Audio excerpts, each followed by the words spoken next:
नमस्कार, इन खबर में आपका स्वागत है। विक्रम का पता तो चल गया, लेकिन विक्रम से संपर्क कैसे हो ये समस्या है। उसके थ्रस्टर्स जो है यानी कि पैर कुछ धसे हुए से हैं, झुके हुए से हैं।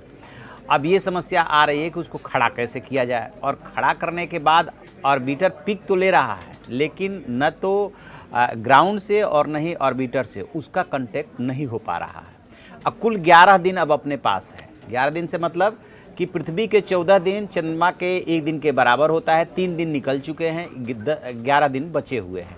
इसके बाद वो पोर्शन जो है वह अंधेरे में चला जाएगा, लिहाजा कुछ भी वहाँ पे नहीं हो पाएगा। तो इस 11 दिन में उस जो लैंडर है विक्रम, उससे संपर्क साधने की चुनौती है। क्या क्या हो सकता है?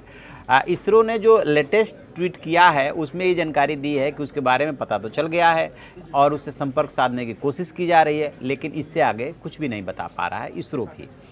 तो जो एक दो संभावनाएं हैं उसमें उस पर जो है लग रहा है कि शायद कुछ इन 11 दिनों में हो जाए। उसमें से एक जो सबसे बड़ी संभावना है वो ये है कि नासा का जो LRO है यानी कि लूनर रिकॉन्सेंस ऑर्बिटर, वो हमसे ज़्यादा नज़दीक है। यानी कि जो हमारा ऑर्बिटर है वो 126 किलोमीटर की दूरी पर, यानी चांद से की सतह से 126 किलोमीटर की दूरी पर जो है चक्कर लगा रहा है, और इनका जो LRO है वो बहुत ही नज़दीक है चांद की सतह से।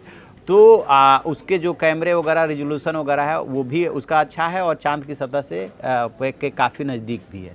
तो एक बात ये हो सकती है कि उसके जो ऑर्बिटर है LRO, उससे जो 3D पिक लिया जाए उससे काफ़ी हद तक एग्जैक्ट पता चल सकता है कि उसमें क्या गड़बड़ी हुई है और कैसे उसको ठीक किया जा सकता है कि नहीं किया जा सकता है।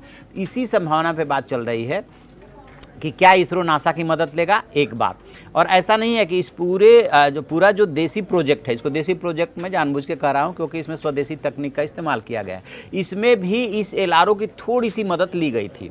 वो मदद ऐसे ली गई थी कि LRO के डेटा का जो है आंशिक रूप से लैंडिंग स्पॉट पर जो है कुछ इस्तेमाल किया गया था। तो चूँकि पहले ली जा चुकी है, इसलिए इस बार भी ली जा सकती है कि कैसे उसको ठीक किया जाए। अब ऐसे में ये देखना है कि दो ही चीज़ है कि ऑर्बिटर से कनेक्ट हो जाए तो भी बात बन जाए, और यदि ग्राउंड से कनेक्ट हो जाए तो भी बात बन जाए। यही जो प्रबल संभावना है कि 11 दिन अपना ऑर्बिटर LRO और उसमें भी उसका बहुत ज़्यादा नज़दीक होना, तो इसमें नासा से बताते हैं कि बातचीत चल रही है। इसीलिए इसरो सिर्फ अभी इतना बयान जारी किया है कि हाँ उसकी तस्वीर मिल गई है और उससे कांटेक्ट करने की कोशिश की जा रही है। कांटेक्ट करने की कैसे कोशिश की जा रही है इस पे नहीं प्रकाश डाला गया है। कांटेक्ट करने की कोशिश ग्राउंड से भी हो सकती है, अपने ऑर्बिटर के थ्रू भी हो सकती है, और जो है नासा के भी थ्रू हो सकती है। यही 2-3 संभावनाएं हैं। काफ़ी कुछ वैज्ञानिक जैसे जैसे टाइम निकल रहा है वैसे वैसे इसको लेकर के निराश भी होते जा रहे हैं कि पता नहीं संपर्क हो पाएगा कि नहीं हो पाएगा। उसका एंटीना काम कर रहा है, यहाँ से जो मैसेज भेजा जाएगा वो मिलेगा नहीं मिलेगा, उधर से आएगा नहीं आएगा, बहुत सारी किंतु परंतु है। लेकिन ये इस बात में ज़रूर है कि यदि LRO की हम मदद लेते हैं तो हो सकता है कि कुछ एग्जैक्ट जानकारी मिल जाए। एक और बात कि वहाँ पे जो सूर्य की किरणें पड़ रही है उसका भी वैज्ञानिक इंतजार कर रहे हैं। सूर्य की किरणें भी हर समय पृथ्वी पर भी एक जैसी नहीं पड़ती है, अलग अलग टाइमिंग पे अलग अलग जगहों पे सूर्य की किरणें कम ज़्यादा होती रहती है।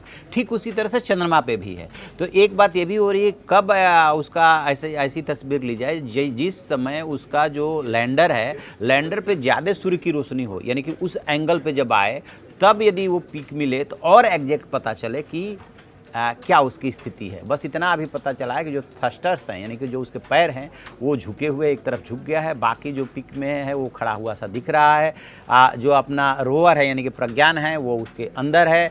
बहुत सारे लैंडर के में 5 पैर हैं वैसे तो, लेकिन और भी कुछ लगे हुए हैं अलग अलग एंगल से, ताकि जो है जब वो एकदम से उतरता है तो उसको बैलेंस किया जा सके। तो ये सारी संभावनाएं हैं। अब देखते हैं कि आगे क्या होता है, इसरो कौन सा कदम उठाता है, फिर कोई जानकारी मिलती है तो जैसे ही जानकारी मिलेगी हम आपको अपडेट कराएंगे। आप देखते रहिए हमारा डिजिटल चैनल इन खबर। Thank you.